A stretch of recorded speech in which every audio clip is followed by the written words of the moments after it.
अस्सलामुअलैकुम। तो आज की वीडियो में हम लोग क्या करेंगे, रिएक्ट के अंदर एक कंपोनेंट बनाएंगे और नॉर्मल जावास्क्रिप्ट से कंपोनेंट बनाएंगे। कंपोनेंट क्या मतलब, हमें एक एचटीएमएल और सीएसएस से एक फंक्शनलिटी बनानी है, एक बटन बनाना है जिस पे क्लिक पे उसका कलर चेंज हो जाए, उसका टेक्स्ट चेंज हो जाए। ठीक, सिंपल सा प्रोजेक्ट है। हम पहले इसको वनीला नॉर्मल जावास्क्रिप्ट में बना के देखेंगे और फिर हम इसको रिएक्ट में बनाएंगे और देखेंगे कि क्या दोनों में फ़र्क है, कैसे रिएक्ट हमारा काम आसान करता है। क्योंकि अभी तक आपके मन में ये कन्फ्यूजन होगा कि रिएक्ट सीख रहे हैं तो उसको सीखने में थोड़ा सा टाइम लग रहा है, दिमाग लगाना पड़ रहा है, तो वो हमारा काम आसान कैसे कर रहा है। हमें कोई चीज़ को टाइम देना पड़ रहा है समझने के लिए, तो अभी तो वो हमारा टाइम ज़्यादा ले रहा है, हमारा टाइम बचना चाहिए ना।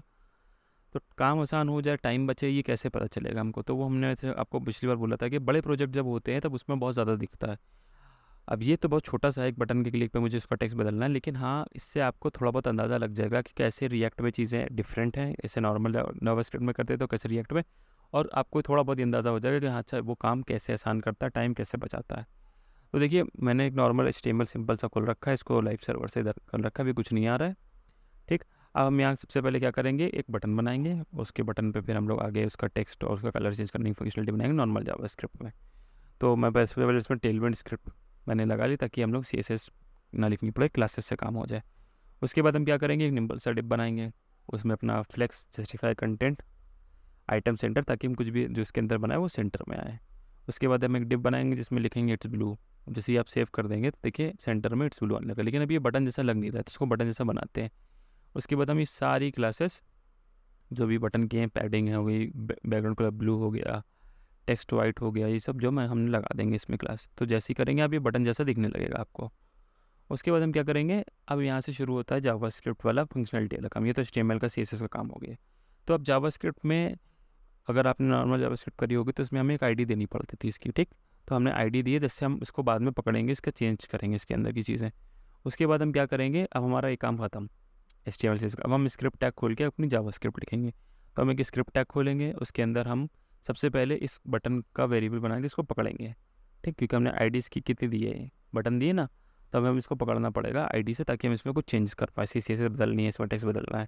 तो इसको पकड़ने के लिए क्या होता है, हम लिखते हैं डॉक्यूमेंट डॉट क्वेरी सिलेक्टर। अब आपने document dot get element by ID शायद पढ़ा होगा, document dot get element by tag name और get element by class name पढ़ा होगा, वो भी अपना जगह सही है। पर हम क्वेरी सिलेक्टर से क्या कर सकते हैं, हर तरीके का पकड़ सकते हैं एलिमेंट। टैग से भी पकड़ लेंगे, आईडी से भी और क्लास से भी। तो इसे हम क्वेरी सेलेक्टर यूज़ करें। और दो होते हैं, क्वेरी सेलेक्टर ऑल और क्वेरी सेलेक्टर सिंपल। तो क्वेरी सेलेक्टर हमें सिर्फ एक दे देगा, तो हम एक ही वाला, हमें एक ही चाहिए, एक ही बटन है हमारे पास, तो हम इसके अंदर आईडी दे देंगे अपनी। और देखिए आईडी आगे हैश लगा दीजिएगा ताकि इसको पता चल जाए कि हम आईडी है। अगर हमें आपको क्लास पकड़नी होती तो हम डॉट लगाते, जैसे सीएसएस में होता है वैसे ही। अब जब हमने इसको पकड़ लिया तो अब हमें इसके अंदर चेंजेस लाने हैं, उसके लिए हमें एक फंक्शन बनाना पड़ेगा। ठीक, तो हम एक फंक्शन बनाएंगे, इसका नाम रख देंगे चेंज कलर। और उस फंक्शन के अंदर अब हम वो लॉजिक लिखेंगे जिसके ज़रिए हम बटन के अंदर का ये जो बैकग्राउंड कलर है, यानी क्लिक करने पे बैकग्राउंड कलर और इसका टेक्स्ट चेंज हो जाए। तो क्या करेंगे, हम चेक करेंगे कि बटन के क्लास लिस्ट में अगर कंटेन करता है BG Blue 700, ये बटन जो हमें ऊपर मिला है, इसकी क्लास लिस्ट से हमें क्लास लिस्ट पूरी मिल जाती है। उसके अंदर हमें एक फंक्शन मिल जाता है डॉट कंटेन, जो हमें बता देगा कि BG Blue 700 है कि नहीं है। अगर है तो ये ट्रू दे देगा, यानी इसके अंदर ट्रू मिलेगा, अगर ये नहीं है तो ये फॉल्स मिलेगा। तो फिर इसके अंदर कोड नहीं चलेगा। तो अभी ये ब्लू है, देखिए अब तो हमें मिलेगा, जब ये कोड रन होगा तो पहली बार तो इफ़ में ही जाएगा। तो इसके अंदर हम क्या करेंगे, बटन डॉट क्लास लिस्ट में से रिप्लेस कर देंगे जो BG ब्लू था, उसकी जगह पे रेड वाला।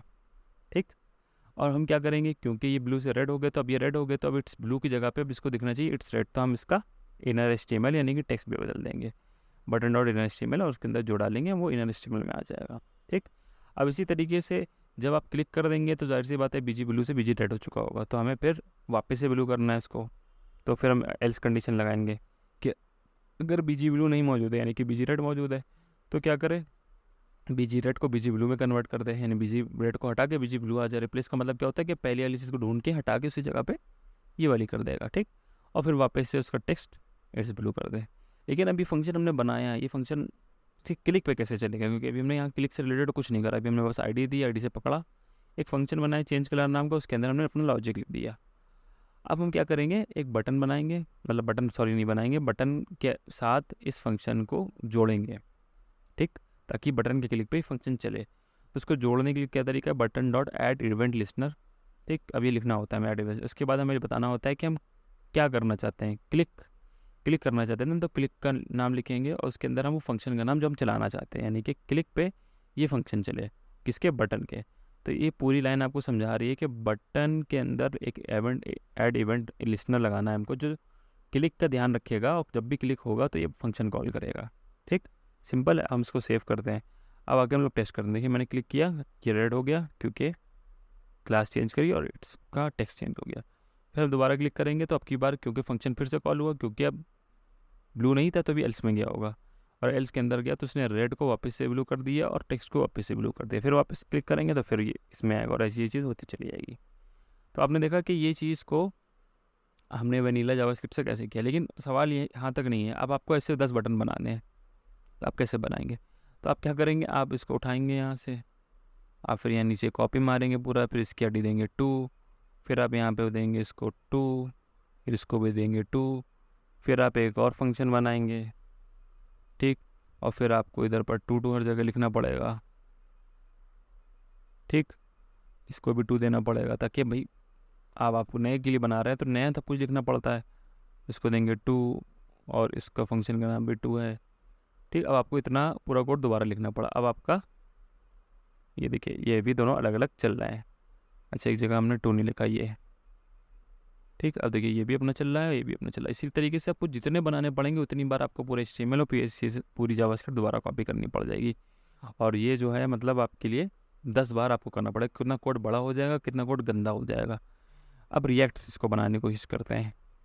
अब इसी तरह हमने यहाँ पे रिएक्ट का एक प्रोजेक्ट सेटअप कर रखा है। आपको पता ही कैसे सेटअप करते हैं, बड़ा इजी तरीका है। उसके अंदर हम लोग टेस्ट कर लेते हैं। हेलो, अपना मेरा हेलो आ रहा है। ठीक है, अब हम लोग क्या करेंगे, इसके अंदर सबसे पहले तो उसको सेंटर कर देते हैं। Flex, justify center, item center और हाइट स्क्रीन, ताकि सब कुछ सेंटर में आने लगे हमारे फ्लेक्स के बाद। ठीक, अब हम क्या करेंगे यहाँ पे, जैसे हमने बताया क्योंकि बटन हमारा एक बार बार रिपीट होने वाली चीज़ है तो हमने पहले से ध्यान रखा, उसको एक कंपोनेंट फोल्डर के अंदर बनाएंगे एक फाइल button.ts6। इसके अंदर हम एक फंक्शन बनाएंगे, उसका नाम रखेंगे बटन, और उस फंक्शन से हम रिटर्न कर देंगे वही इसकी HTML हम उठा लेते हैं ताकि हमें बार बार उस CSS ना उठानी पड़े। और हम ये कॉपी करते हैं और हमने इसको यहाँ पेस्ट कर दिया। अब ध्यान है कि ये सेक्स है तो ये क्लास नेम हो जाएगा और आईडी का मैं कोई काम नहीं रिएक्ट में। ठीक, और अब हम इसको यहाँ पर एक्सपोर्ट कर देंगे, एक्सपोर्ट डिफ़ॉल्ट बटन। अब हमें इसको यूज़ करना है इधर तो हम यूज़ कर लेंगे यहाँ पर ताकि एक लाइन से यूज़ हो जाए। बटन हो गया। ठीक, लेकिन अब इसमें क्लिक फंक्शनैलिटी नहीं लगाई हमने, लेकिन हाँ आपको भी समझ में आ गया होगा कि यहाँ पर आप एक छोटे से शब्द से ये चीज़ इतना एक यहाँ आ गया। ठीक, अब हम क्या करेंगे, इसमें फंक्शनैलिटी लगाएंगे। ठीक, लास्ट टाइम हमने ये पढ़ा था कि अगर हमें टेक्स्ट इसका चेंज करना है तो हम यहाँ पर आप प्रॉप्स दे के, यानी कि कुछ टाइटल वाइटल दे के इसको चेंज कर सकते हैं, आपको पता है। लेकिन यहाँ पर हमें प्रॉप के ज़रिए चेंज नहीं करना है, यहाँ हमें इसको क्लिक के ज़रिए चेंज करना है। ठीक, तो अब हम देखते हैं क्या करना है। सबसे पहले क्या करेंगे, यहाँ अप्रोच क्या है, यहाँ पे अप्रोच ये है कि हम लोग क्लास को स्टोर करेंगे एक वेरिएबल में, उस वेरिएबल के ज़रिए हम रिप्लेस करेंगे। कैसे समझते हैं, हम नॉर्मल जैसे जावास्क्रिप्ट में वेरिएबल बनाते थे वार करके लेट करके, वो वैसे यहाँ पर वेरिएबल नहीं बनता। वैसे यहाँ बनता है पर वो रिएक्ट अप्रोच नहीं है। रिएक्ट के तरीके से बनाना है तो आपको क्या करना पड़ेगा, स्टेट का इस्तेमाल करना पड़ेगा।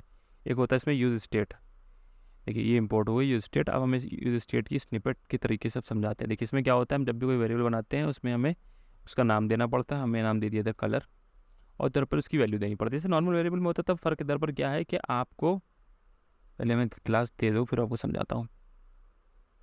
आपको क्या करना होता है कि एक वेरिएबल देना होता है जो आपको ऑब्वियसली देना ही पड़ता है हमेशा। उसके बाद एक और नाम देना होता है सेट करके आगे, जिसके ज़रिए हम इस वेरिएबल को चेंज करेंगे। होता क्या था पहले कि आप कोई वेरिएबल बनाते थे, जैसे लेट ए करके आपने बनाया, उसमें 1 वैल्यू डाली। आप दोबारा इसमें वैल्यू चेंज करना चाहते हैं तो आप क्या करते थे, ऐसे सिंपल सा इक्वल टू करके 3 डाल देते थे और उसके अंदर 3 हो जाती थी।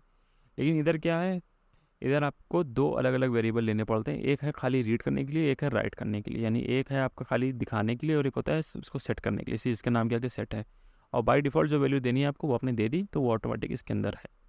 ठीक, अगर मैं इसको देखिए यहाँ पे दिखाऊं, जो कि करली ब्रेसेस करके आप दिखा सकते हैं डायरेक्टली, आपको आईडी से पकड़ के दिखाने की ज़रूरत नहीं है।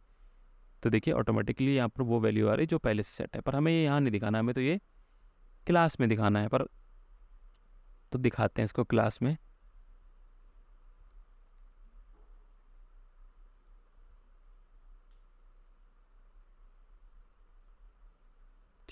ताकि हम देख लें कि भाई हमें क्लास में चल भी रही कि नहीं चल रही है। अच्छा, आपने हम ये जावास्क्रिप्ट कहीं पढ़ी होगी तो आप समझ गए होंगे कि मैं क्या कर रहा हूँ। हमने क्या करा है इसको, क्योंकि हमें एक वेरिएबल किसी स्ट्रिंग के अंदर यूज़ करना है, हमने उसको करली बेसिस में रैप किया, फिर बैकटिक्स लगाए। बैकटिक्स से क्या फ़ायदा होता है कि हमें स्ट्रिंग को प्लस प्लस करके ऐड नहीं करना पड़ेगा, हम डायरेक्टली डॉलर करली बेसिस के अंदर जो वेरिएबल लिखेंगे वो ऑटोमेटिक इधर दिखने लगेगा। ठीक। अच्छा, लेकिन इससे अभी भी क्लिक करने पे चेंज नहीं हो रहा है, तो हम क्या करेंगे, अब यहाँ पर एक वजह से वहाँ फंक्शन बनाया था, यहाँ भी एक फंक्शन बनाएंगे, फंक्शन चेंज कलर। और हम इसको जो है, अब इसके अंदर हम क्या करेंगे, इसके अंदर हम ये करेंगे कि इसके क्लिक पे फंक्शन को चलाना है हमको। तो इस फंक्शन को क्लिक पे चलाने से पहले फंक्शन का लॉजिक लिख लेते हैं। फंक्शन का लॉजिक ये है कि अगर कलर हमारा यहाँ पे कलर हमारा अगर ब्लू 700 है तो सेट कलर कर दो, यानी कि अब चेंज कर रहे हैं हम कलर को ही, हम बटन को चेंज नहीं कर रहे हैं अपने, हम कलर को चेंज कर रहे हैं। एक वेरिएबल है उसी को चेंज कर रहे हैं और उसके ज़रिए हम अपना सारा काम कर रहे होंगे। उसको करते हैं BG रेड 700। और अगर वो हमारा वेरिएबल वो नहीं है तो हम वापस से उसमें BG ब्लू कर देंगे, BG ब्लू 700। अब ये फंक्शन को कॉल कर देंगे इसके ऑन क्लिक पे। यहाँ पर हमें ID से पकड़ने की ज़रूरत नहीं, हम सीधे ऑन क्लिक में इसको पेस्ट कर दिया। तो अब जब जब हम इस बटन पे क्लिक करेंगे तो ये फंक्शन कॉल होगा, ये देखेगा कि कलर के अंदर यानी BG ब्लू के अंदर क्या है वैल्यू। BG ब्लू के अंदर अभी 700 है, तो उसको चेंज करके कर देगा BG रेड, और ऑटोमेटिकली यहाँ पर भी हमें BG रेड ही आ जाएगा। हमें बार बार उसको ID से पकड़ के करना नहीं पड़ेगा। करके देखते हैं, देखिए इतना हिस्सा देखिए होने लगा। अब रही बात टेक्स्ट की, तो हम टेक्स्ट के लिए भी एक वेरिएबल बना सकते हैं, जैसे हम इधर कर सकते हैं। लेकिन टेक्स्ट के लिए हम एक आपको चीज़ सिखाएंगे यहाँ पर, जैसे हमने लास्ट वीडियो में देखा था, समझा था कि हम यहाँ पे कंडीशन भी लगा सकते हैं अपने उसमें। हम क्या लगाएं इधर, अगर कलर हमारा BG ब्लू 700 है तो क्वेश्चन मार्क, यानी इफ़ कंडीशन हमारी कंप्लीट हुई तो हम क्या दिखाएं, इट्स ब्लू। और अगर हमारी नहीं है तो रेड होगा, तो इट्स रेड। तो ऑटोमेटिकली हमारे एक ही वेरिएबल जब भी चेंज होगा हमारा ऑटोमेटिकली टेक्स्ट भी चेंज हो जाएगा और हमारा कलर भी चेंज हो जाएगा। अब देखते हैं है। अच्छा, एक चीज़ और कि इधर पर आपने वेरिएबल चेंज किया है और ऑटोमेटिकली आपका ये चेंज होने लगा, इसी को बोलते हैं रिएक्टिव अप्रोच। रिएक्ट हुआ ना ये, इस पर उसने रिएक्शन दिखाया कि आपने कुछ चेंज किया तो ऑटोमेटिकली ये भी चेंज हुआ। और कुछ थोड़ी अप्रोच में आपको फ़र्क दिखाऊंगा कि कैसे कैसे हमने किया इसको, प्रैक्टिस ज़रूर करिएगा इसको। अब रही बात उसकी कि आपको इसको जितनी बार रिपीट करना है आप कर लीजिए। इसको पहले फ्लेक्स कॉल कर लेते ताकि आपको साफ़ सुथरा दिखे, और स्पेस वाई, ठीक है। अब आप देखेंगे कि सब कोई अपना अपना बढ़िया बढ़िया चल रहा है, देखिए। और आपने क्या करा, सिंपल उसको ऐसे रिपीट कर दिया। आपको ये जावास्क्रिप्ट बार बार लिखने की ज़रूरत नहीं है, जो कि आपको उसमें लिखने की ज़रूरत पड़ रही थी। तो कितना टाइम आपका बचा, और देखिए सब बढ़िया चल भी रहा है, ऐसा नहीं है कि किसी को चलने में कोई दिक्कत आ रही हो। और आपने सिंपल रिपीट किया, ऐसे आप चाहे 2 रखना है 2 रखिए, 3 रखना है 3 रखिए, जितना रखना रखिए। ठीक। तो यही मैं समझ आपको थोड़ा आइडिया लगा होगा इस वीडियो से कि रिएक्ट में करना है वनीला में करना क्या अंतर है, और कि किस किस तरीके से टाइम बचा हमारा, और हमारा एफर्ट और हमारा कोड साफ़ सुथरा दिखा। ठीक। तो कोई क्वेश्चन हो तो हम लोग डिस्कस करेंगे इंशाल्लाह इसको, बाकी आप लोग इसको प्रैक्टिस ज़रूर करिएगा। Okay, thanks for watching.